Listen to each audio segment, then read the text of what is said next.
Hi everyone, I'm Debbie Roberts, owner and financial advisor at Property Apprentice. Join us today for the Week in Review, where I talk about current events for the everyday investor and home buyer. Our topics for this week: topic number one from New Zealand Advisor on the 14th of August, winter blues over, first home buyers lead market resurgence. Second topic from Good Returns on the 14th of August, half of household income going to the mortgage. Topic number three from CoreLogic on the 14th of August, OCR drops but may not impact housing too much. Topic number four from Good Returns on the 15th of August, banks/mortgage rates as further OCR cuts are signalled. Topic number five from Good Returns on the 15th of August, RBNZ says rate cuts should act faster this time. So yes, there is a common theme. It's all about the OCR from last week with regards to the housing market. Topic number one from New Zealand Advisor on the 14th of August, winter blues over, first home buyers lead market resurgence. As the residential real estate market experiences a significant shift, the latest Tony Alexander Mortgage Advisor survey for August 2024 is shedding light on some notable changes. Mortgage advisors are reporting a resurgence in activity from both first home buyers and investors, alongside a loosening of bank lending criteria and a growing preference for short-term fixed interest rates. The survey, which gathers insights from mortgage advisors across the country, was conducted in collaboration with mortgages.co.nz and received 65 responses. The results reveal a remarkable comeback in buyer activity. A net 35% of mortgage advisors are now seeing an increase in first home buyers seeking mortgage advice. This is a stark turnaround from early last month, when a net 7% reported a decline. The shift is largely due to changing perceptions of interest rates, now seen as peaking, which has prompted many buyers to take action. Spring fever is kicking in, with some advisors noting that first home buyers are increasingly relying on parental support to enter the market. Investor interest is also on the rise, with a net 38% of brokers or mortgage advisors reporting an increase in inquiries. This is driven by changes in tax regulations and the Bright Line test, along with growing expectations of lower mortgage rates. However, affordability issues and strict lending criteria continue to present some challenges in the investor market. Turning to the banks, the survey indicates that lending attitudes are becoming more favourable. A net 40% of advisors observed that banks are now more willing to lend, which is a significant improvement from the previous month's net 5%.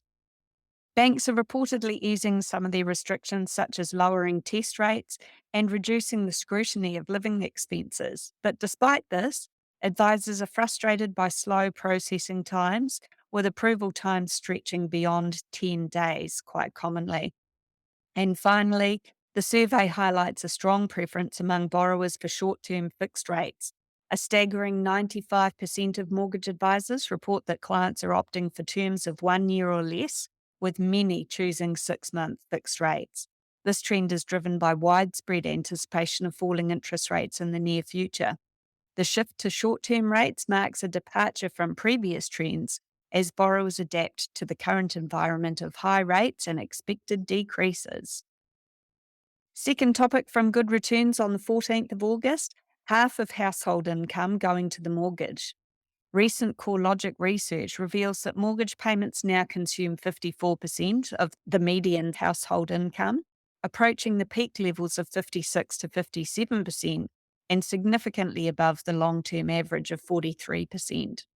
Despite a drop in property values and rising incomes, housing affordability remains below historical averages, with the median property value standing at 7.7 times the gross annual median household income. This is down from a peak of 7.9 earlier this year and represents the lowest level since early 2020. However, it is still higher than the long-term average of 6.8 times gross annual median household income, which has been in place since 2004. CoreLogic's chief property economist Calvin Davidson notes that the current period of high mortgage payments is particularly concerning. For nearly 3 years, the percentage of income needed for mortgage payments has stayed between 53% and 57%, he said, which is a stark contrast to the 50% peak seen during the 2007 to 2008 crisis, which lasted only 6 quarters. This extended period of financial strain is likely placing greater stress on households, Davidson says. He adds that although high employment and rising wages have provided some relief, many households, especially recent buyers, are struggling as they dedicate more than half of their income to their mortgages. In addition, rent is consuming 28% of household income, surpassing the long-term average of 26% and remaining close to record highs. This ratio has remained stable over the past 3 years as rents and incomes have increased at similar rates. Davidson also points out that renters, especially those with incomes below the median, are feeling significant financial pressure. The persistently high rent-to-income ratio is creating considerable strain for many renters, highlighting the ongoing challenges in the rental market, he concludes. The solution to this?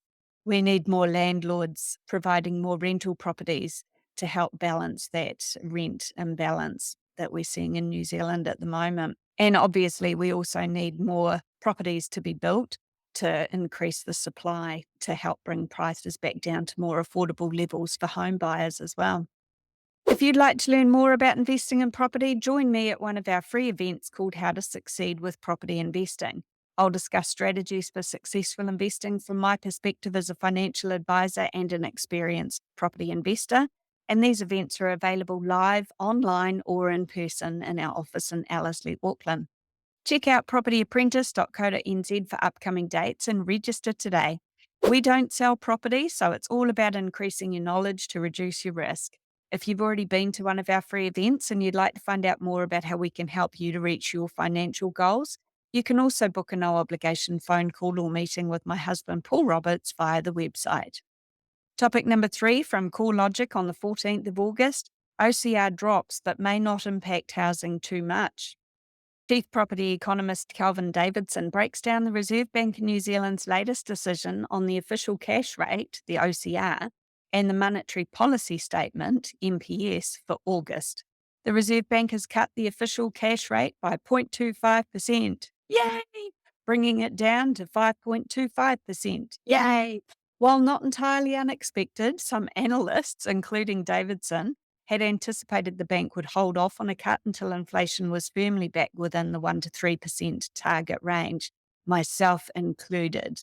However, the Reserve Bank of New Zealand has judged the economy weak enough and inflation close enough to target to justify the cut now, which is a welcome relief to anyone with mortgages.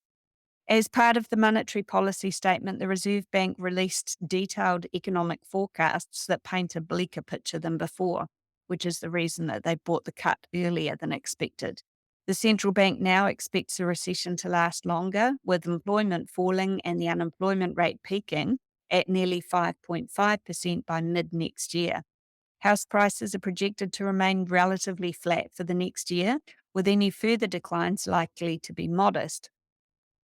On a positive note, inflation is expected to return to the target range by the third quarter, staying around 2.3% in the medium term.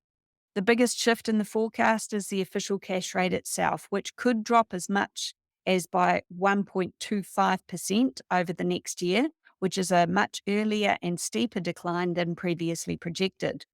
For the property market, today's decision on Wednesday last week may not drastically change the outlook. An easing in monetary policy was widely anticipated. The markets had certainly factored it in, being much sooner than most of the economists were expecting. And banks had already started lowering interest rates on mortgages for some fixed terms, which is a trend that's expected to continue. This will be a relief for many households, so it does come with some concerns. Job security has weakened, and the softer labour market may still dampen house sales and prices. Debt-to-income ratio caps will also play a role in moderating the market as mortgage rates decrease further. In summary, the next phase of monetary policy easing is underway. Yay! With mortgage rates expected to drop over time. However, the Reserve Bank has cautioned that much depends on inflation remaining under control, particularly domestic price pressures, which will continue to be closely monitored.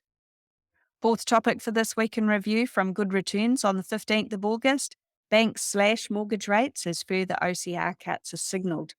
In a swift reaction to the Reserve Bank of New Zealand's decision to cut the official cash rate for the first time since March 2020, the five largest banks have moved quickly to lower their mortgage interest rates. At 6:05 a.m. on Thursday, August the 15th, Kiwibank was the first bank to respond, reducing its floating rate from 8.5% to 8.25%.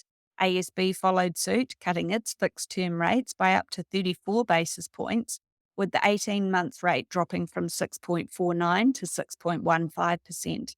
This comes after the Reserve Bank announced a reduction in the OCR from 5.5 to 5.25%, despite having indicated in May that further rate hikes were possible and that any cuts were unlikely before this time next year. Westpac's chief economist, Kelly Eckhold, stated that the Reserve Bank of New Zealand's move aligns with their own forecast of 2 additional 25 basis point cuts in October and November, which is slightly ahead of the Reserve Bank's own projections. BNZ's head of research, Stephen Topless, remains confident in a 25 basis point cut in October, though some market participants speculate that the RBNZ might consider larger cuts if necessary. The Reserve Bank has also revised its official cash rate projections downward for 2025 and 2026, expecting a rate of 4.1% by the September quarter next year, which is a significant reduction from the 5.4% which they forecasted in May. Topless attributes this change to a sharp revision in the Reserve Bank of New Zealand's growth outlook, with the central bank now anticipating a 0.5% contraction in GDP for the June quarter and a further 0.2% decline in the current quarter before a recovery next year. Meanwhile, ANZ's chief economist Sharon Zollner notes that a binary switch in the RBNZ's approach is evident, particularly following a June quarter CPI reading of 0.4%, which brought the annual rate down to 3.3% from 4%. She warns that the Reserve Bank of New Zealand is betting the house on these signals being accurate. Only time will tell if these decisions were correct. And honestly, although we are celebrating the fact that interest rates are on the downward cycle, it is also obviously a reflection of the state of the economy, which is not looking good. Topic number 5, good returns on the 15th of August. Reserve Bank says rate cuts should act faster this time. In a key update from the Reserve Bank, Assistant Governor Karen Silk informed Parliament's Finance and Expenditure Committee that falling interest rates are expected to impact the economy more swiftly than in previous cycles. Speaking on Thursday, August the 15th, Silk highlighted that around 70% of mortgages are set to be repriced within the next 9 to 12 months, which is a significantly higher proportion than seen in the past. She noted, this means any reduction in mortgage rates or business lending rates could pass through to the economy more quickly than we've experienced before. Silk also mentioned that while just over a third of New Zealand households have mortgages, these borrowers typically have higher incomes, accounting for 60% to 65% of total household income. This comes after the Reserve Bank of New Zealand cut its official cash rate to 5.25 from 5.5% on Wednesday, with at least one more reduction anticipated this year, although most people are expecting at least 0.25% drop in October as well as November. In its latest monetary policy statement, the Reserve Bank predicted that household consumption would continue to ease due to high interest rates, a softening housing market, and a weakening labour market. The bank also forecasted that unemployment could peak at up to 5.4%, which is an increased prediction from 4.6% in the June quarter. The statement noted that financial conditions have loosened since May, with mortgage rates and term deposit rates falling across the board. Swap rates, the wholesale rates that determine mortgage pricing, have also dropped significantly. Market expectations for further OCR reductions have increased since July 10th, when the Reserve Bank indicated that inflation is expected to fall back within its 1 to 3% target range in the second half of this year. The Consumer Price Index was recorded at 3.3% in the June quarter. Mortgage rates for 1 to 2 year terms, which represent a large share of New Zealand mortgage flows, have fallen by about 30 basis points since May, though the Reserve Bank still considers current mortgage rate levels to be restrictive. Following the rate cut on Wednesday, all five major banks reduced their floating mortgage rates, with ASB also cutting its fixed term rates by between 10 and 34 basis points. Unlock the secrets to thriving in property investing by registering for our free event called How to Succeed with Property Investing. Whether you're a seasoned investor or a first home buyer, this exclusive event will provide you with invaluable insights and strategies to maximize your returns and navigate the property market with confidence. As an experienced property investor and a financial advisor, I'll be sharing valuable insights and expert tips to help you on your journey.